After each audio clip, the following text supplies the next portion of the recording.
자, 이번 이야기는 시청자 맷도야진님께서 처음으로 시들무에 등장을 하십니다. 일단은 좀 듣기 힘든 직업괴담을 아마 들어볼 수 있을 것 같습니다. 맷도야진님. 네, 바로 만나보도록 할게요. 네, 오세요. 맷도야진님. 네, 안녕하세요. 자, 맷도야진님, 일단은 오늘 들려주실 이야기가, 이거 굉장히 듣기 힘든 직업괴담 중에 하나예요. 네, 아무래도 저희 아버지 직업이 좀 특이하셔가지고. 예. 네, 아마. 직업만 말씀이 가능하실까요? 직업은 10만이를 하시고요. 네. 그래가지고 10만이. 직접 산에서 겪었던 그런 영적인 이야기도 있고요. 그쵸. 리얼 공포썰들이 많겠죠, 산 때문에. 네. 그래서 그거를 오늘 좀 여러 가지 이야기가 있는데. 그쵸. 그 중에 한 2개를 오늘 한번 풀어보려고 합니다. 알겠습니다. 그러면 바로 한번 만나보도록 하겠습니다. 렛츠가! 길이십니다. 맷도야지예요.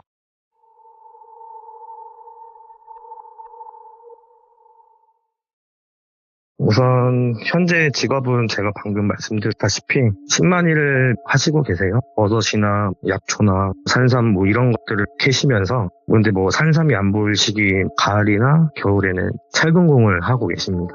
네. 봄이나 뭐 여름에도 철근공을 하고 계시긴 하는데, 보통은 그 일당이 뭐 센 게 아니면은 거의 대부분은 산으로 올라가세요. 근데 가을이나 겨울에는 산삼이 안 보이는 이유가, 산삼을 찾을 때는 이파리 모양하고 뻗어서 나오는 줄기의 개수 뭐 그런 거를 찾는다고 하더라고요. 뭐 일반인들이 보기에는 당연히 그냥 똑같은 풀이지만은 그렇게 찾는다고 합니다. 10만리를 하신 지는 거의 20년 정도 돼가시고요. 제가 초등학생 때부터 아버지가 뭐 산삼을 캐서 저한테도 먹이시고, 뭐 할아버지에게도 드리고, 온 가족이 다 먹었던 그런 기억도 아직도 있고요. 건강하시겠네.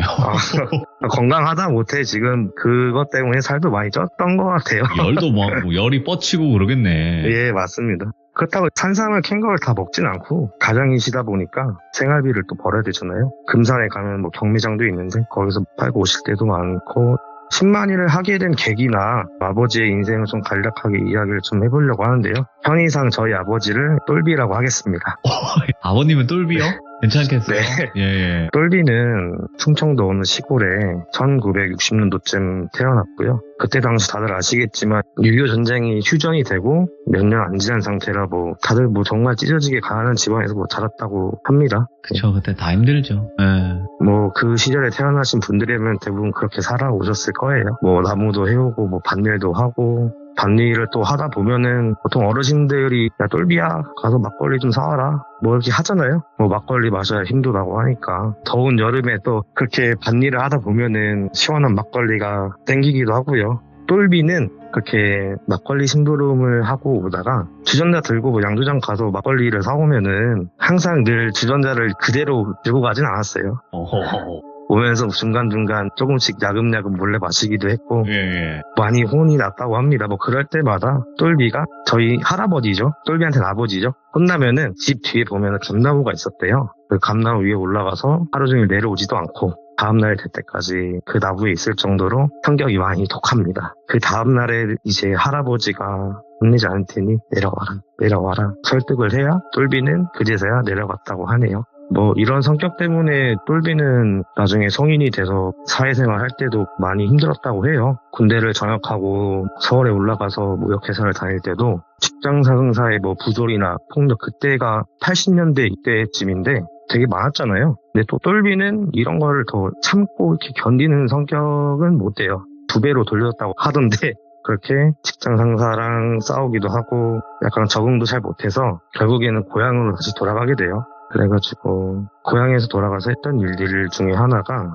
여러 가지가 좀 있는데, 익사자를 뭐 수색해서 입양하는 일도 했었고요. 뭐 횟집도 했었고 식당도 운영을 좀 했었어요. 근데 뭐 잘 되진 않았고, 그렇게 있다가 배웠던 것들도 그중에 철분공이 있었기 때문에 그걸 일단 지금까지 계속 쭉 하시는 거고요. 그러다가 이 똘비는 일을 하다가 답답하기도 하니까 기분 전환할 겸 등산을 다시 시작을 했다고 해요. 원래 어렸을 적부터 혼자 야밤에 산을 넘어서 다른 마을로도 자주 갔었고, 군대에 있을 때도 무전기가 고장이 나면은 다른 소초에 보고할 일이 있을 때면은 똘비 혼자 그냥 후레쉬도 없이 그 컴컴한 산에 혼자 올라가서 보고할 정도로 산을 좋아하기도 했고, 원래 등산을 좀 해보신 분들은 아시겠지만은 등산로가 뭐 이렇게 정해져 있고 이정표가 있는 뭐 그런 코스보다는 길을 개척해서 등산하는 맛이 또 있다고 하네요. 야, 예. 똘비는 그래서 길을 좀 개척해서 등산을 자주 했다고 합니다. 근데 그 방법이 좀 많이 위험한 방법이라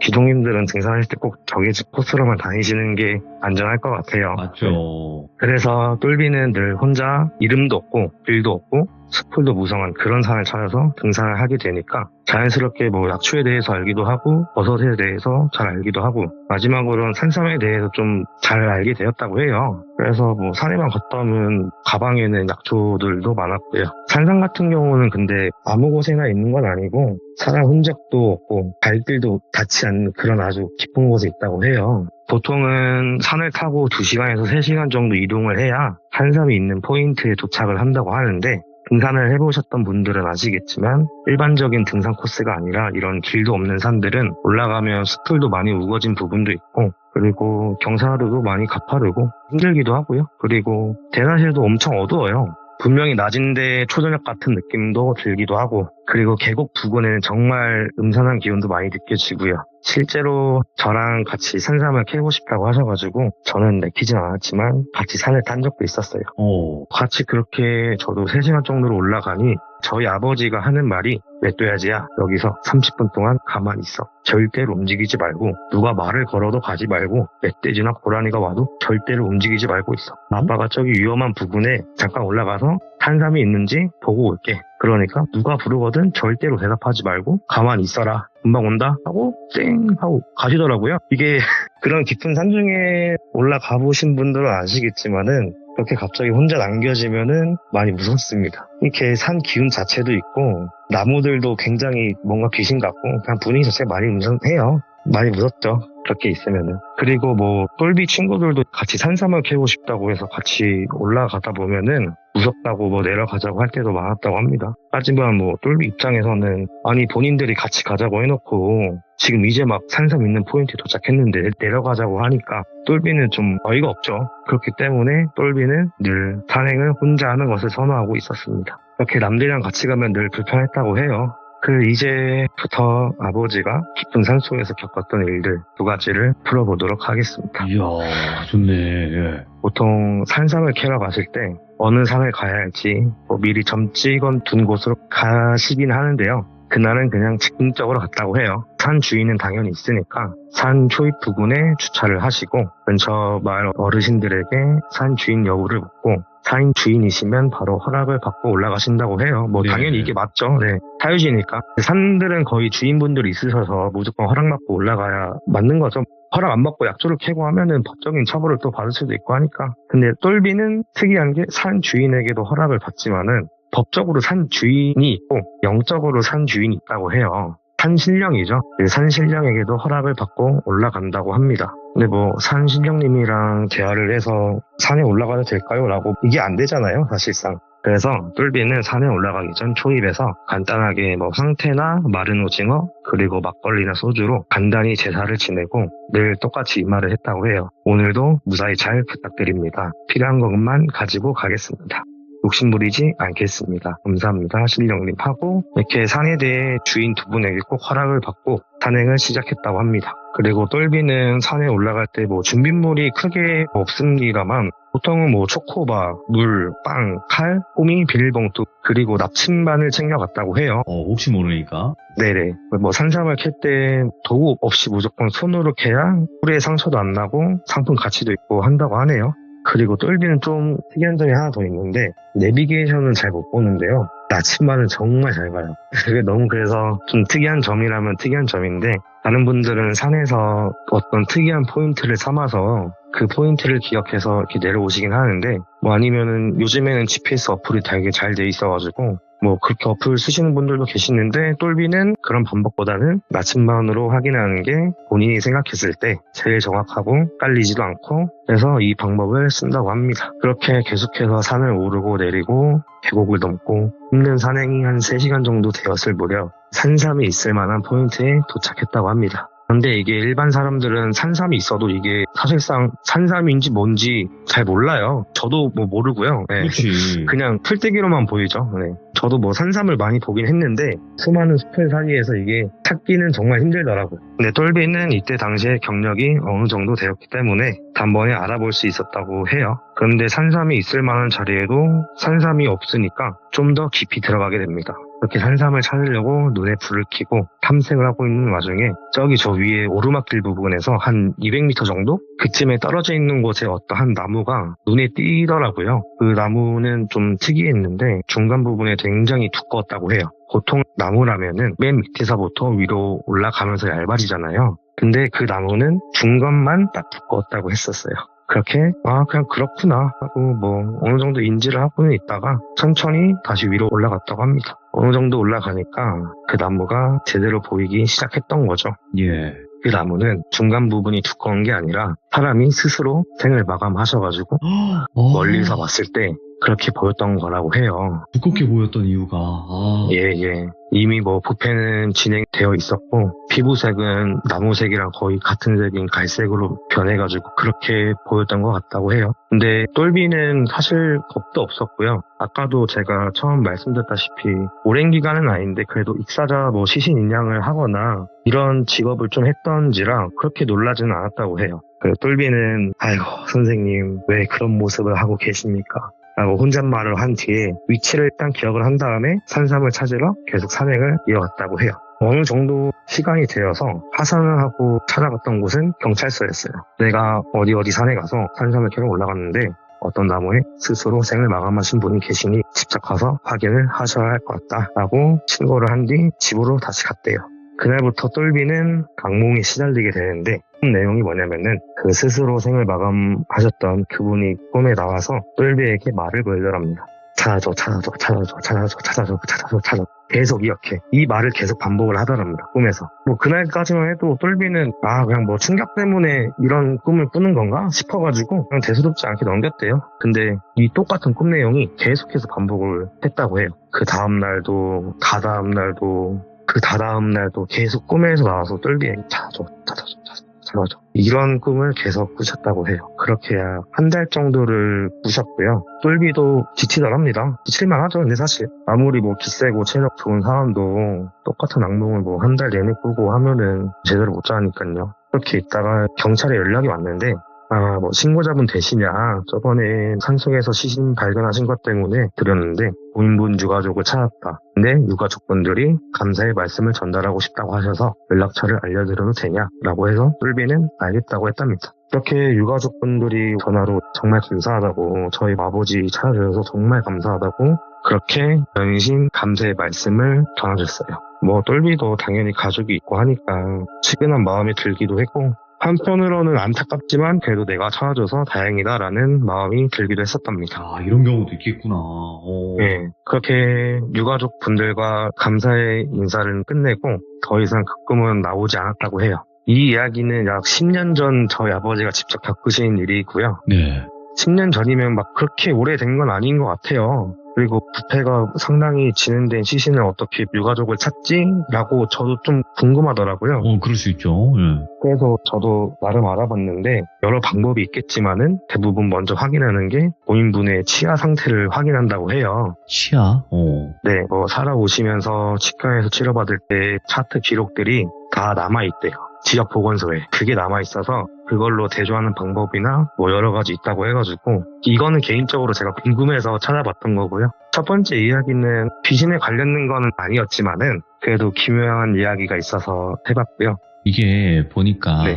귀신과 무서운 사람을 마주친 게 아니라 진짜 자칫 잘못하면 아무도 모르게 정말 쓸쓸하게 가신 사람들을 만날 수가 없을 수도 있잖아요, 우리가. 네, 그쵸. 근데 이런 신만이 직업을 가지신 분들은 산을 헤집고 다닐 테니까 그러다가 발견하는 경우도 있는데 그게 그냥 과연 우연일까라는 생각도 드네요. 원래 아빠가 포인트를 항상 정해놔요. 네. 근데 그날 즉흥적으로 거기에 꽂혀서 가셨다고 해가지고 그러니까 뭔가 그 고인 되신 분이 저희 아버지를 좀 부르시지 않았나. 그러네요. 이런 생각이 좀 드네요, 저도. 그러면 이 일 말고도 또 겪으신 게 있을 텐데 그건 뭘까요? 네, 두 번째 이야기는요, 귀신에 관련된 이야기고요. 어떻게 보면 귀신을 직접 보시진 않았지만 어머. 소리로 느꼈던 그런 이야기입니다. 혼자 깊은 산에서 이게 등산하다가 사실 귀신을 마주치거나 당연히 무섭잖아요. 사람을 마주쳐도 사실 무섭고 그 깊은 산에서 사람을 마주친다는 게. 근데 이 이야기는 첫 번째 이야기보다 더 오래된 이야기고요. 약 지금으로부터 15년 전 일어났던 일인 것 같네요. 첫 번째 이야기에서는 즉흥적으로 산을 갔다고 했는데 이번에 간 곳은 똘비가 전국 팔도를 돌아다니면서 답사도 하고 좋은 포인트를 선별을 해가지고 그 중에 하나를 갔었어요. 똘비는 산삼 포인트를 수첩에 적는 게 아니라 안방 벽지에다가 적으세요. 그래야 안 까먹는다고 하셔가지고 뭐 농담으로 저에겐 이 벽지가 막 10억짜리 벽지다라고 하면서 이거를 저한테 물려준다고 하는데 저는 받을 생각은 없고요.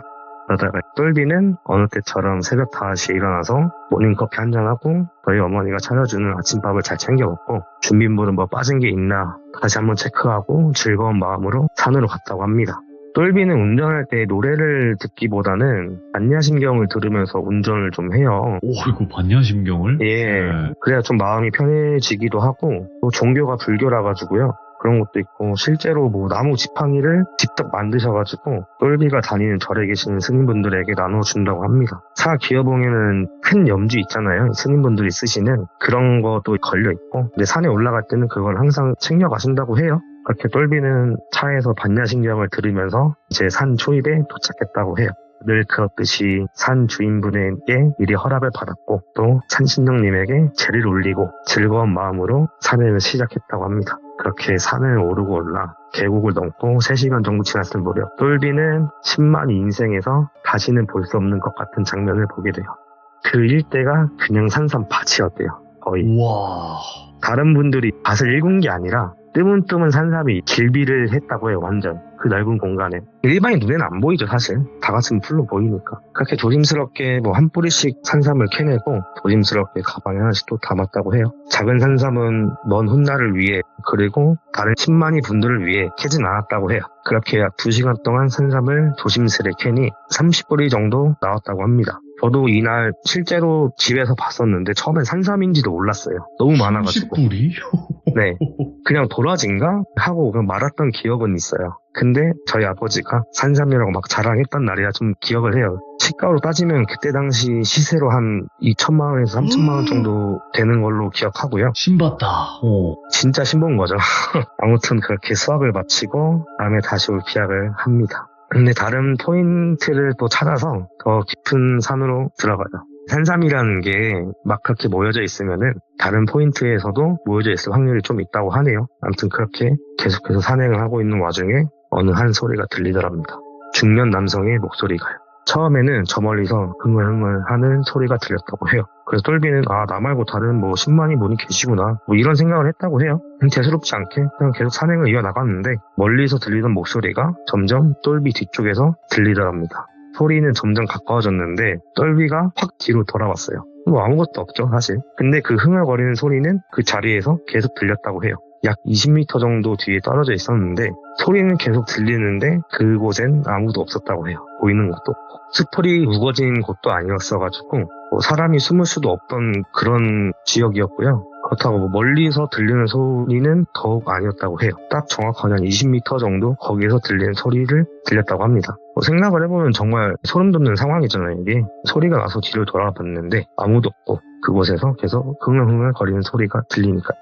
솔직히 똘비는 겁이 없었다고 하고 지금도 없다고 하는데 이때는 좀 많이 당황을 했다고 해요. 소름이 쫙 올라왔다고 해요. 똘비는 그냥 무시하자. 귀신이 나를 가지고 뭐 장난을 치는구나. 받아주면 안 된다. 이런 생각을 하고 다시 산행을 계속했다고 합니다. 저는 이해가 안 되는 게 뭐 그런 일이 있으면 저였으면 바로 내려갔을 텐데 이게 10만이 분들은 그게 안 되나 봐요. 그래가지고 무시하면서 계속 산행을 하고 그 흥얼거리는 소리가 5m 뒤에서 들리더랍니다. 네. 자세히 들어보니까 노래를 부른 것 같더래요. 트로트 같은 거. 그때는 가사가 뭔지 잘 들리지 않아가지고 그냥 무시하고 계속 올라갔다고 해요. 그러다가 바로 뒤에서 부르더랍니다. 가사를 들어보니까 남진의 안동역에서 그 초입 부분에 들리던 그 가사였다고 해요. 바람에 날려버린 허무한 맹세였나 하면서 근데 이 노래만 하는 게 아니라 웃더랍니다.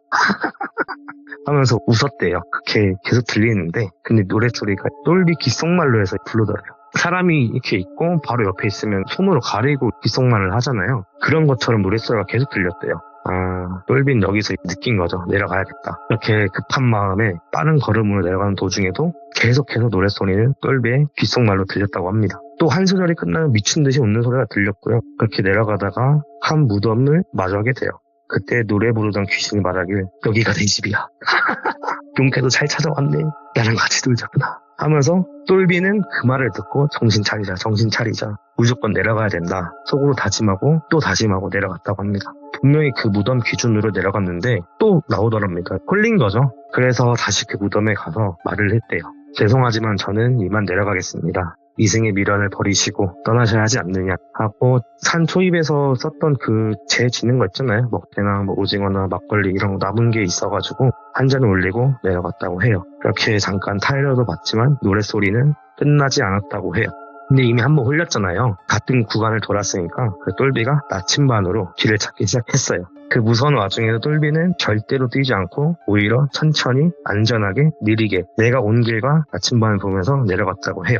똘비 생각으로는 그 귀신이 물리적으로 어떻게 해를 끼칠 수는 없으니까 아마 무섭게 해서 내가 빠르게 내려가면 내가 실족을 해서 다치게 하는 게 목적인 것 같았대요. 그렇게 똘비는 내려가는 와중에도 계속해서 귓속에 노랫소리가 들렸다고 합니다. 미친 듯이 웃는 웃음소리와 휘파람 소리 그리고 다른 노랫소리가 들렸는데 이 다른 노랫소리가 뭐냐면은 그 산토끼 노래 아시죠? 산토끼 토끼야 네. 이건데 그때 정말 이 노래가 무서웠다고 해요. 산토끼 토끼야 어디를 가느냐 하는 이 노랫소리가 계속 들렸다고 해요. 네. 똘비는 이날 정말 무서워서 죽는 줄 알았대요. 진짜 당장에 기절해도 이상하지 않을 만큼 무서웠는데 근데 올라온 길이 사실 너무 깊이 와가지고 몇 시간은 걸리잖아요. 그러니까 어떻게 꾸역꾸역 내려가가지고 몇 시간에 걸쳐서 내려가고 있었습니다. 근데 이제는 그 노랫소리가 그냥 부르는 게 아닌 웃음을 참으면서 노래를 부르고 있더래요.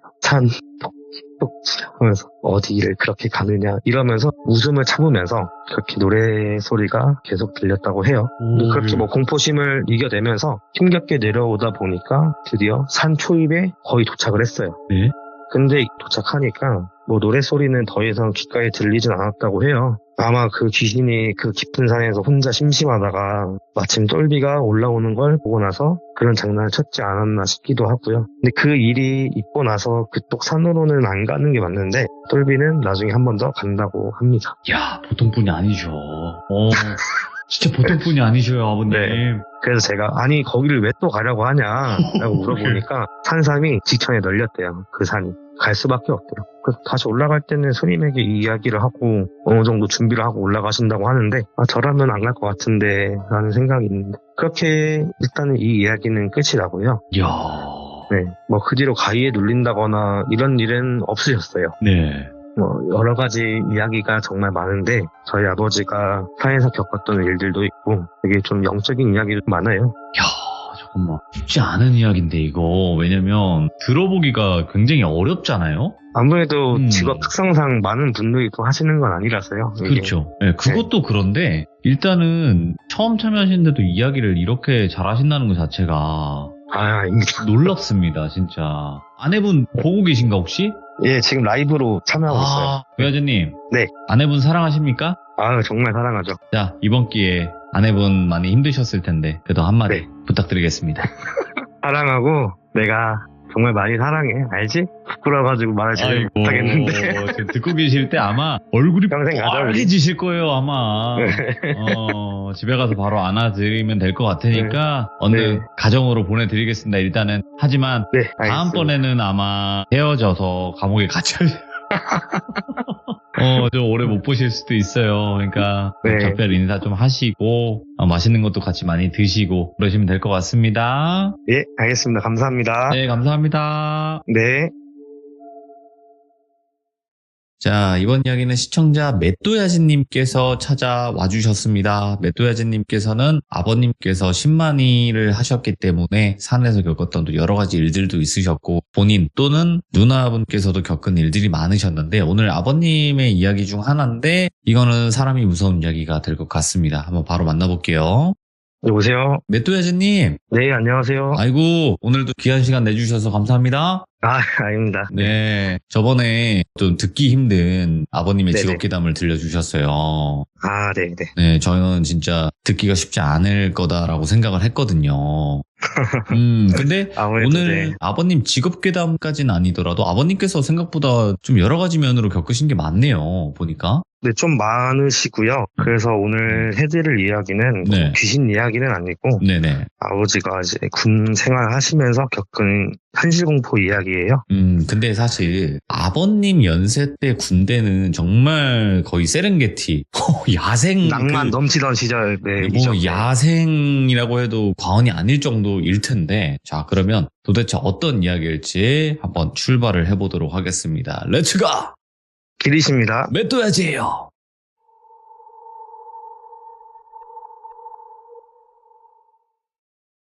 우선 이야기를 하기 앞서 저는 특정 집단을 비난하거나 무조건 나쁘다고는 아니라고 생각을 하고요. 그쵸, 예. 그리고 뭐 많은 조상님들이 뭐 예전에 우리나라를 지켜주셨고 지금도 많은 군분들이 나라를 지켜주시기에 저도 이렇게 여기 돌비 공포 라디오에 나와서 시참을 할 수 있다고 생각을 해요. 네.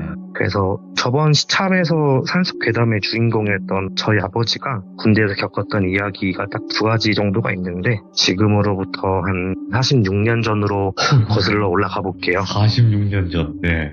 이번에도 두 가지를 가지고 왔고요. 이야기를 시작을 해보자면 저희 아버지는 고3 시절, 그때가 아마 한 79년도 이때였던 걸로 제가 기억을 해요. 그때 당시에는 아마 저희 아버지가 농업고등학교를 다니셨을 거예요. 충청도 어느 시골에서 태어나고 자랐기 때문에 자연스럽게 농업에 관련된 학교를 다닐 수밖에 없었다고 해요. 그렇게 아버지는 친구들하고 학교에서 수업을 듣는 것보단 밖으로 나가서 노셨다고 해요. 땡땡이지만 그때 뭐 PC방이 있던 것도 아니고 주머니 사용도 가볍기 때문에 노는 거라고는 공놀이뿐이었다고 해요. 축구공은 그때 당시 많이 비쌌기 때문에 축구공 자체를 만들어서 놀았대요. 이게 그 돼지 방광인데 거기에 바람을 넣어서 이렇게 묶으면은 공처럼 돼가지고 그렇게 놀았다고 해요. 근데 뭐 그렇게 노는 것도 사실 한두 번이지 계속 그것만 하다 보니까 좀 많이 질려가지고 친구들끼리 모여서 회의를 한 결과 대전으로 가자. 일단 가자. 가면 뭐 재미난 게 무조건 있지 않겠냐. 이렇게 의견이 나와서 친구들끼리 대전역으로 출발을 하게 됩니다. 저희 아버지가 있던 지역에서 대전까지는 그렇게 멀지가 않아요. 지금도 자차로 한 30분 정도면 갈 수 있거든요. 어쨌든 그렇게 대전역에 친구들이랑 도착을 해서 사람들 막 구경하고 신나 있는데 아버지가 그중에 어떤 한 남자가 눈에 딱 띄더라고 해요. 멋지게 각이 잡혀있는 베레모하고 유장 무늬가 들어간 군복, 멋진 워커, 빨간 명찰 이 딱 네 가지가 굉장히 멋있었다고 해요.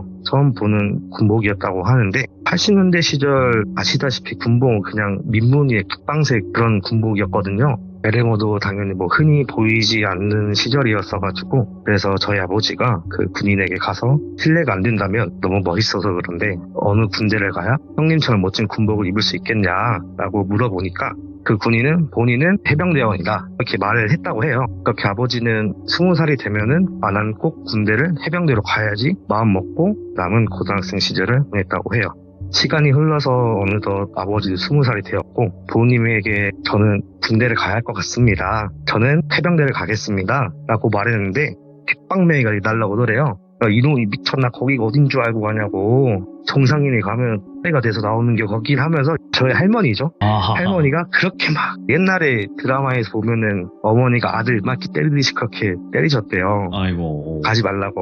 뭐 당연히 걱정되는 마음에 그렇게 하셨겠지만은 뭐 해병대가 정상인이 가면 해가 돼서 나오고 이런 곳은 아닙니다. 오해는 하지 말아주시고 당연히 부모님 입장에서는 20살 되자마자 그 어린 것이 해병대를 간다고 하니까 걱정돼서 그렇게 하신 말이에요. 그리고 그때 당시엔 부조리학파도 많이 심했을 시절이었어가지고 그럼요. 하지만 아버지의 뜻을 꺾진 못하셨어요. 허락을 구하는 것보단 용서를 구하는 게 더 빠르다는 말이 있듯이 아버지는 그냥 신청을 한 다음에 그렇게 바로 입대를 하시게 돼요.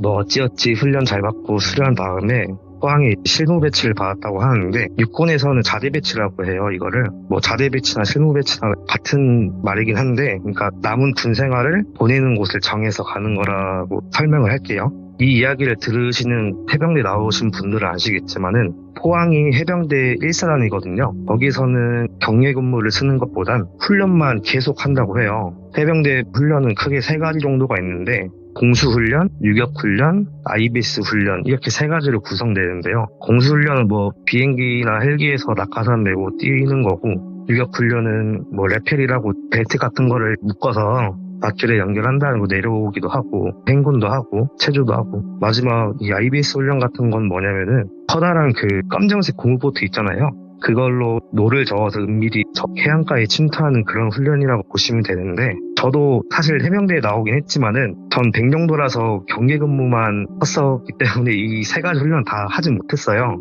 그래서 아버지 이야기를 좀 듣고 설명을 하고 있고요. 어쨌든 뭐 옛날에는 저 3가지 훈련을 계속 죽어라 했대요. 그냥 주구장창. 공수훈련도 그렇고 유격훈련도 그렇고. 근데 뭐 이 2가지 훈련은 하다 보면 좀 재밌었다고 해요. 낙하산 타고 내려오면 경치도 되게 좋고, 유격훈련 할 때는 레펠도 재밌다고 했었고. 근데 아버지 말씀으로는 그 IBS 훈련이 제일 힘들었다고 해요. 그 고무보트 무게가 한 140에서 150kg 정도 나가거든요. 가끔 TV에서 나오는데 보트를 여러 명에서 이렇게 머리 위에 올리고 막 군가 부르면서 행군하고 뭐 이런 훈련 있잖아요. 그런 거예요. 그래서 뭐 목표 지점까지 찍고 다시 왔다 갔다 반복하고, 제가 백령도에서 산 맨 꼭대기에서 경계 근무를 섰거든요. 제가 하는 임무가 무인기나 북한 전투에 날랐을 때 초기 대응하는 임무를 써가지고 산 맨 꼭대기에 있었는데, 그럴 때 가끔 IBS 훈련한다고 그 산 맨 꼭대기까지 해병대로 와서 엄청 힘들어했던 기억이 아직도 있어요. 뭐 체력적으로 많이 소요가 되는 훈련이다 보니까 아버지는 그게 제일 싫었다고 해요.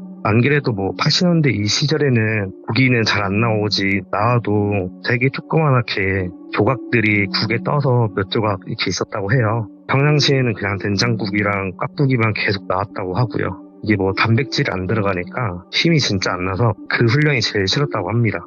뭐 군대에 있으셨던 분들은 아시겠지만 가볍게 훈련하는 것도 있고, 아니면 실전 상황을 방불케 하는 훈련도 있잖아요. 그 사건이 있던 날에는 실제처럼 하는 훈련이었다고 해요. 고무보트로 가상의 적 해안가에 침투하는 훈련을 했는데, 출발 지점에서 도착 지점까지 거리가 좀 상당히 되거든요, 이게. 근데 그 거리를 전부 노를 저어서 갈 수는 없고요. 조그만한 그 보트형 엔진 있잖아요. 그거로 이제 어느 정도 이동을 한 뒤에 해안가에 근접해지면 엔진 시동을 끄고 조용하게 노를 저어서 해안가까지 침투하는 그런 방식으로 훈련을 했다고 해요. 그래서 이 훈련은 IBS 훈련보다는 기습특공 훈련이라고도 말을 하거든요. 보통 기습이라면 낮보단 밤에 이루어지잖아요. 그래서 그날 훈련하는 모든 대원들은 밤에 위장크림을 얼굴에 바르고 실제처럼 총도 챙기고 준비를 마친 뒤에 훈련을 시작했다고 해요. 물론 실제처럼 한다고 해도 해안가를 찍고 올 그런 훈련이다 보니까 실탄 같은 경우는 당연히 지급을 안 받고 빈 탄창만 결합을 했다고 해요. 그렇게 준비를 마친 뒤 보트 4개로 해안가에서부터 출발을 했는데, 그때 당시에 공기도 좋고 보름달이 뜨면은 달빛이 밝아서 아무리 한밤중이어도 훤히 다 보였다고 합니다. 이게 뭐 실제 상황이라고 하면은 아예 어두울 때 하겠지만은 그래도 이건 훈련 상황이니까 날씨가 좀 좋았을 때 했다고 합니다. 이렇게 목적지에 거의 다 와서 엔진 시동을 끄고 천천히 노를 저어서 해안가로 가고 있었다고 해요. 파도 소리가 찰랑찰랑거리고 모두가 숨죽이며 노를 저어가고 있는데, 그때 갑자기 해안가에서 번쩍하더니 뭐가 날라왔대요. 해안가에서 해병들이 있는 쪽으로 총을 쏴 갈고 있는 거였죠. 야간 사격을 해보신 분들 아시겠지만 밤에는 총알이 목숨에 잘 맞췄는지 알기 위해서 예광탄이라고 섞잖아요. 빨간 게 오던 게 총알이었어요, 그게. 그제서야 간부가 보트에서 탈출해, 보트 아래로 숨어, 막 소리를 쳤대요. 그렇게 다들 허겁지겁 보트 아래에 숨기도 하고 빗발치는 총알 속에서 아무것도 하지 못한 채 그대로 바닷속에서 있었다고 합니다, 모두가. 간부가 후레쉬로 신호를 줘서 그런가 해안가 쪽에서 사격은 멈췄고요. 부상자가 있는지 확인을 했다고 해요. 하나 둘씩 체크하면서 보는데 다 멀쩡했지만은 안타깝게도 저희 아버지 동기는 허벅지 대동맥 쪽에 관통이 돼가지고 지혈을 했는데도 불구하고 과다출혈로 결국 그 자리에서 사망을 하셨다고 해요. 많이 안타까운 일이죠, 이게. 근데 해안가에서 왜 총을 쐈는지 조사를 해야 되잖아요. 우선 그 지역은 포항보다 위에 있던 지역이었고요. 육군이 주둔하는 곳이었다고 해요. 원래는 당연히 타 지역으로 훈련을 간다고 하면은 몇 날 몇 시에 이 지역에 어떤 훈련이 있으니까 소속 근무자들은 절대로 사격하지 말고 뭐 이런 내용으로 알려져야 되는데, 육군 중대 쪽에서 초소까지 전달이 안 된 거예요. 근데 그때 80년대 이때 시기라 북한이랑 굉장히 사이가 또 안 좋을 때여가지고 네. 실제로 간첩이 침투한 사건들도 80년대에 많았대요. 그렇겠죠. 그래서 바로 그렇게 쏜 거라고 보시면 되는데 사고 조사를 해보니까 그 중대에서 근무하던 어느 육군 일병이 휴가를 나갔는데 해병대원들에게 금품을 갈취당하고 구타도 당하고 그렇게 해서 해병대원을 잘 못되게 하고 싶었대요. 복수를 하고 싶었대요. 그 육군 일병은 악에 맞춰서 그 당시엔 바로 어떻게 하진 또 못하고 누가 되었던 잘못되게 만들고 싶은 그 복수심에 잘못이 없는 저희 아버지 동기분이 그렇게 희생이 되었던 이야기인데요. 그렇게 아버지 동기분은 전사자 처리가 되셔가지고 현충원에 계시고 제가 어렸을 적에 저랑 같이 또 가셔가지고 그 동기분 묘에서 그냥 아무 말도 없이 한참 있다가 가셨던 적도 여러 번 있으세요. 아유, 너무 억울하게 네. 하셨네. 예, 그래서 이번 이야기 이렇게 한 사람의 복수심에 의해서 아무런 관련 없는 사람이 희생당한 거를 한번 풀어봤고요. I don't blame you for living this wish had been enough for you to stay.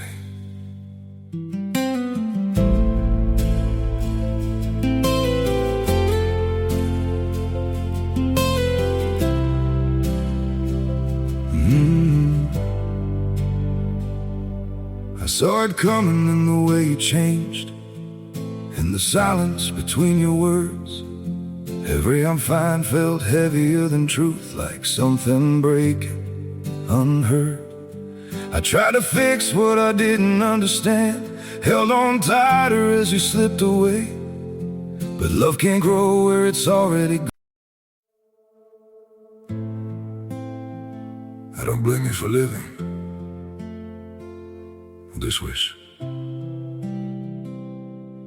had been enough for you to stay.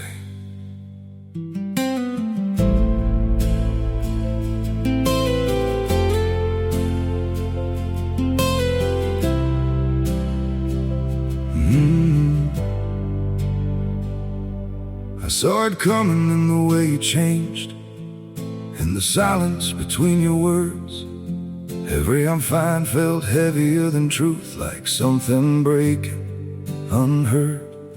I tried to fix what I didn't understand, held on tighter as you slipped away.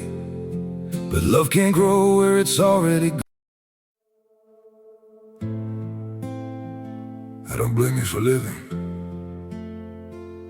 this wish had been enough for you to stay.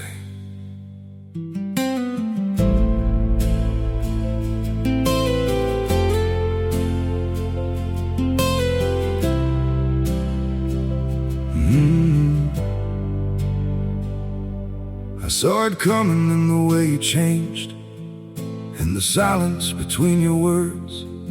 Every I'm fine felt heavier than truth, like something breaking unheard. I tried to fix what I didn't understand, held on tighter as you slipped away.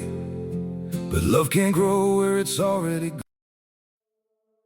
그럼 또 뭐가 있을까요? 또 한 가지 이야기는 그 인간 매미라는 이야기인데요. 저희 아버지 대대에서 있던 일이에요. 그때 뭐 당연히 80년대 그 시절에는 타도 많고 이런 게 되게 많았잖아요. 그래서 그걸로 인해서 많은 군인들이 돌아가셨다고 해요. 후임 시절에는 선임에게 매일매일 그렇게 당하는 게 일상이었다고 하고 하도 맞아서 안 때리는 날에는 왜 안 때리지? 한 불안감으로 잠도 잘 못 잘 때도 있었대요. 아버지는 뭐 당하면 당했지 후임에게 똑같이 하진 않았다고 해요. 남자로서 뭔가 창피하다고 느끼셨다고 해요. 뭐 내가 당한 걸 똑같이 안 한다 뭐 이런 생각이죠. 그래서 뭐 지금 보면 후임분들이랑 잘 연락하고 지내시거든요. 근데 매번 점호 시간, 그때는 순검 시간이라고 하는데 네. 점호 시간이 뭐냐면은 뭐 인원이 잘 있는지, 탈영병은 없는지, 아픈 사람 없는지, 생활반 위생 상태는 어떤지 이런 거 확인하는 시간이잖아요. 분기도 한번 주고.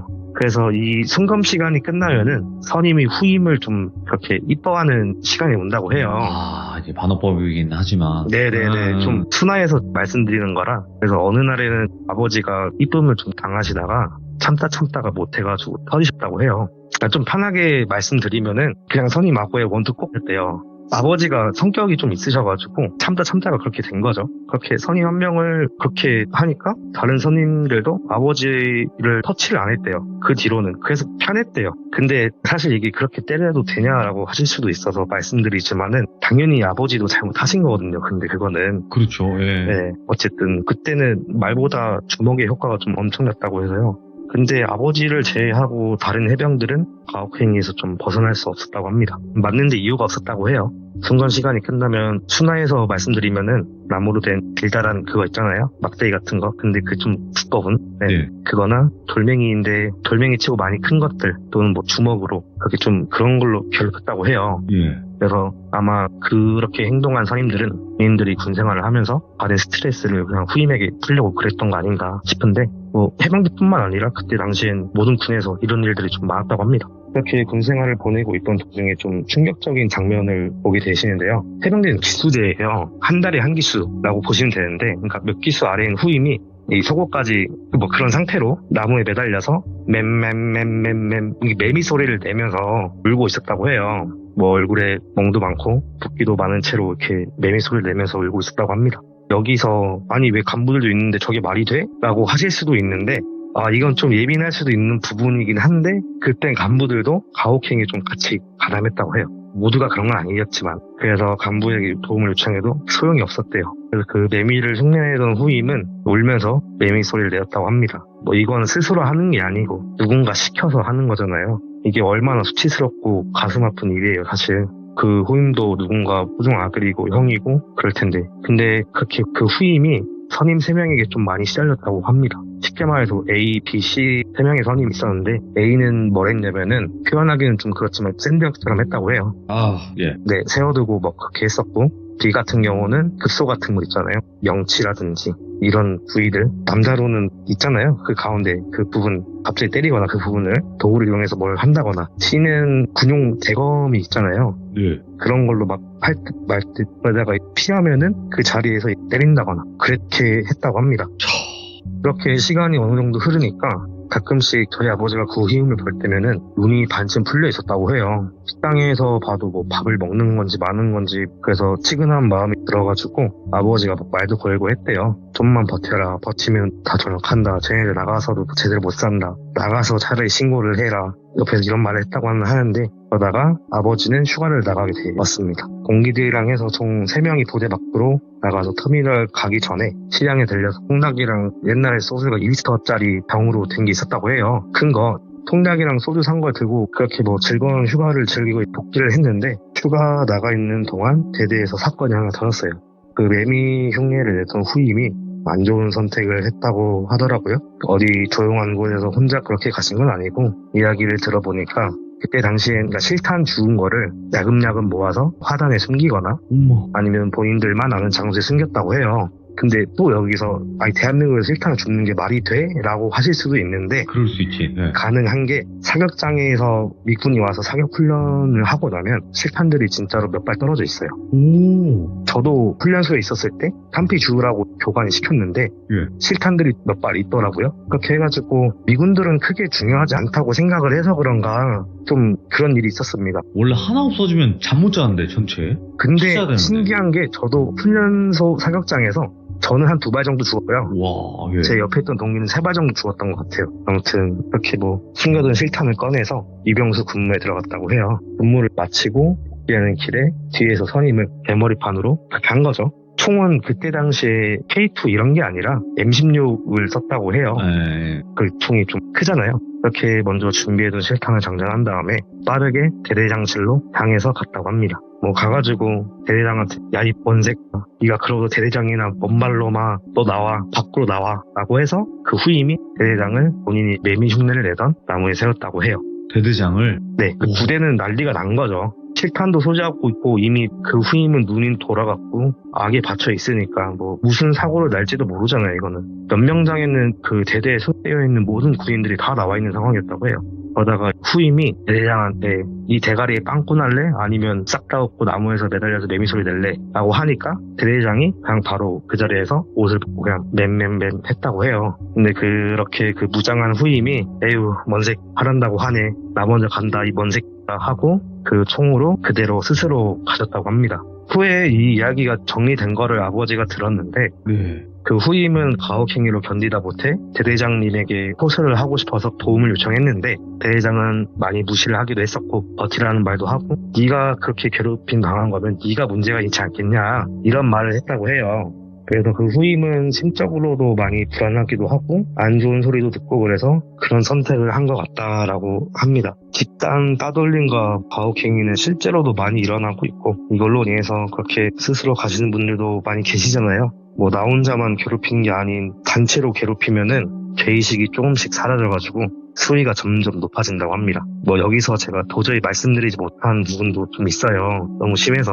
그리고 그렇게 괴롭혔던 사람 그 선임 A, B, C 그 대대장도 자연스럽게 또 전역을 해서 누군가의 또 아버지나 그렇게 아무도 모르게 조용히 행복하게 또 즐기면서 살아가겠죠? 이런 게 좀 현실 공포가 충분히 될 수 있을 것 같아서 그래서 이 이야기를 한번 해봤습니다. 이게 기성세대라고 하죠. 네네. 이제 어머니 아버지 세대 분들이 다녔던 학교나 군대 이런 곳들은 정말 나빴거든요. 그때 당시. 네. 뭐 군기가 필요하다는 것 이상으로의 너무나 심한 가혹행위들이 있었을 거고. 그렇죠. 근데 그걸로 또 빙자해서 했을 그렇죠. 거고요. 근데 지금의 군대는 정말 많이 개선이 된 거라고 저는 생각을 해요. 점점 시대가 네, 맞아요. 지나오면서 뭐 개선이 괴롭히고 돼야죠. 뭐 이런 거는 꿈도 거의 못 꾸고 거진 괴롭힌다고 하더라도 처벌이 굉장히 강해졌으니까. 그쵸. 근데 아버지가 겪었던 그 40년 전의 시대는 정말 이거는 솔직히 많이 돌려서 이야기하신 거고 얘기도 못 하신 경우도 많을 거예요. 네, 좀 많습니다. 이걸 하나하나 다 설명드리면 좀 안 돼서. 그래서 시대가 굉장히 과거였던 거고 지금에서는 이런 일들이 다시는 재발되지 않도록 하는 게 맞지 않을까 싶어요, 저는. 네, 그렇죠. 아이고, 오늘 아무래도- 맥도여진님 너무 고생 많으셨고 다음번에는 아닙니다. 네. 가족분들이 겪었던 귀신 이야기 있다고 하셨는데 그거 꼭 들려주시길 바라겠습니다, 맥도여진님. 네, 알겠습니다. 네, 감사합니다. 네, 감사합니다. 네. 네. 근데 진짜 방금 이야기를 듣고 너무 억울한 면도 있고 그런 비극이 일어나는 환경이었다라는 것 자체 아무리 그 시대였다고 하더라도 그런 일들이 쉽게 벌어지는 건 아니지 않습니까, 여러분들? 분명히 그런 일도 있었고 이거는 그 안에서 갇혀서 나오지 못하는 상황인 거잖아요, 결국에는. 군대라는 조직은. 그래서 더 무섭고 빠져나오기 힘들었던 상황이지 않았을까 싶습니다. 시청해주신 모든 분들 감사드립니다. 고맙습니다.